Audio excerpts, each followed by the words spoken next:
Today's video, we will explore how the early church viewed the Book of Enoch, why it eventually fell out of favor, and what happened to the book in history. The early Christian church showed a high level of interest in the Book of Enoch.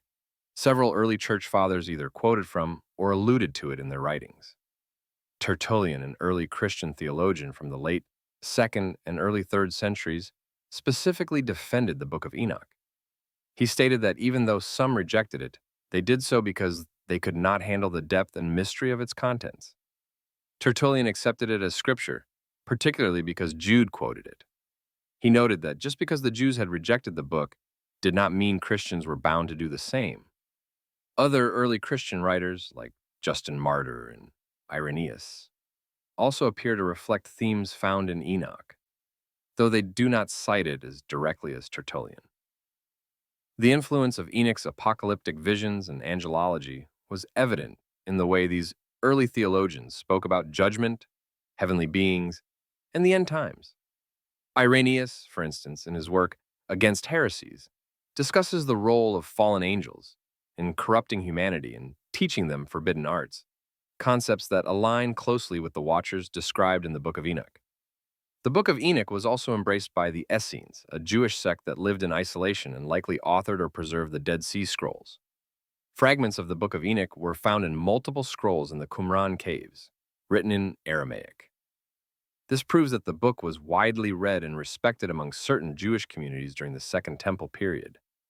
The Essenes were a deeply apocalyptic group, looking forward to divine judgment and the establishment of God's kingdom. The themes in Enoch, especially divine retribution, the punishment of the wicked, and the rise of a messianic figure, fit their worldview perfectly. So, why did the Book of Enoch fall out of favor and ultimately get excluded from the biblical canon? There were several reasons. First, the development of the Hebrew Bible, or the Tanakh, began to solidify around the 1st century. Jewish authorities, especially after the destruction of the Second Temple in 70 AD, sought to distance themselves from apocalyptic texts, which had been associated with rebellion and instability. The Book of Enoch, with its focus on judgment, heavenly rebellion, and a coming Messiah, did not align with the direction the mainstream Jewish community was heading. Additionally, Enoch's themes of cosmic warfare, angelic sin, and divine punishment were considered too speculative and mystical for inclusion in the core scriptures. In the Christian world, while the book was initially respected, especially in Jewish Christian circles, it began to face scrutiny as the church grew and established its theological boundaries. Some church leaders were concerned about the book's descriptions of angels, cosmology, and visions, which did not align with more developed Christian doctrines. The book's rich angelology, with names and hierarchies of angels, was seen as potentially leading believers away from Christ-centered theology and into speculative realms.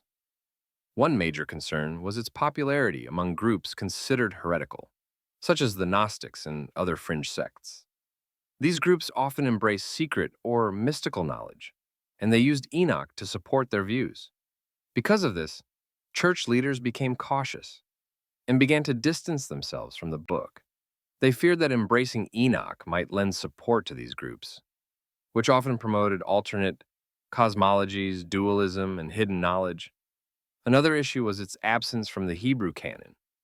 As Christianity grew more Gentile and sought to establish a unified scripture based on Hebrew texts and apostolic writings, the Book of Enoch, which was not in the Hebrew Bible, was gradually left out. It was easier to rely on texts that had widespread Jewish approval or direct apostolic authorship. Since Enoch had neither, it became vulnerable to exclusion. By the time of the Council of Laodicea in the 4th century, church leaders had moved to establish a recognized set of scriptures. The Book of Enoch was not included. Later councils followed similar paths, finalizing the canon of the New Testament and reinforcing the boundaries of accepted scripture. Books like Enoch were categorized as apocryphal or pseudepigraphal, meaning their authorship was doubted or falsely attributed. This categorization further marginalized Enoch's role in mainstream theology. However, not every tradition abandoned the Book of Enoch. The Ethiopian Orthodox Church kept the book as part of its canon, and to this day, it is still read and accepted as scripture in Ethiopia. This is largely because the Ethiopian Church had early access to the text and maintained traditions that were cut off from later Western developments. They preserved the Ge'ez language manuscripts and treated Enoch as a vital spiritual and prophetic book. In the West, the Book of Enoch essentially disappeared for over 1,000 years. It was considered lost, although some theologians and historians were aware of its earlier existence through quotes and references in older writings. It lived on in shadow, referenced but not read, acknowledged but not embraced. Augustine, Jerome, and others mentioned it, but didn't include it in their official teachings. It wasn't until the 18th century that the book resurfaced. In 1773, Scottish explorer James Bruce traveled to Ethiopia and brought back several Ge'ez manuscripts of the Book of Enoch. This discovery reintroduced the book to Western scholars, and over the following centuries, translations and studies of Enoch became more widely available. In 1821, the first English translation of the Book of Enoch was published by Richard Lawrence, and it caused considerable interest among theologians and historians alike. Modern scholars have since analyzed the Book of Enoch not only for its content, but also for its historical importance. It provides insight into the development of Jewish thought between the Old and New Testaments, a period known as the intertestamental period. During this time, ideas about angels, demons, the resurrection, the final judgment, and the coming Messiah were expanding, and the Book of Enoch captured many of these evolving concepts. Today, scholars view the Book of Enoch as one of the most important pieces of Second Temple Jewish literature. While it is not considered canonical by most Christian denominations, it is studied for its historical, theological, and literary value. Its influence on early Christianity, especially on eschatology and angelology, is undeniable. Concepts like the final judgment, books of life, fallen angels, and the punishment of the wicked are more fully understood when Enoch is included in the picture. The Book of Enoch also provides a unique glimpse into how ancient Jews and Christians thought about the supernatural world. Its descriptions of heaven, the underworld, and cosmic events help shape the imagination of the faithful. Even today, its stories of the Watchers and their punishment remain popular in theological discussions, fictional adaptations, and cultural references. In conclusion, the Book of Enoch was once a widely respected and influential text among both Jews and early Christians. It helped shape early theological ideas, was quoted in the New Testament, and was accepted by early church leaders. Yet, over time, due to shifts in religious authority, canon formation, and associations with heretical movements, the book was excluded from most traditions. And yet, even today, it continues to fascinate scholars, theologians, and believers alike.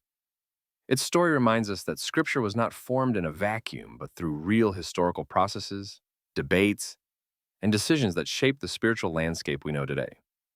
If you enjoyed learning more about the Book of Enoch and its place in church history, make sure to like, subscribe, and drop a comment about what story or topic you want to see next.